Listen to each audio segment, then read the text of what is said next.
Hi, my name is Chris Carter. I'm from Palm Bay, Florida, and I decided to attend Drone Command live because I'm interested in starting my own small business utilizing drones, and I just needed to kind of get some confidence and reaffirm some information from some drone professionals that would help arm me with the tools and knowledge that I needed to get my small business off the ground.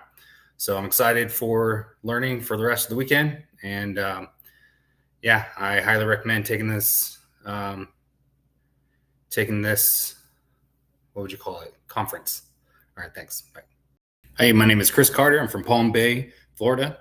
And I would say the most valuable lesson that I've learned from this conference is that not to be afraid and have the confidence to step into an industry, start a business, and just don't be afraid. So it was great having these industry professionals mentor us and give us all the information. And I feel a lot better about stepping into this new world and this new life that I'm about to start. So anyway, thanks for all the info. And yeah, it's great. Thanks.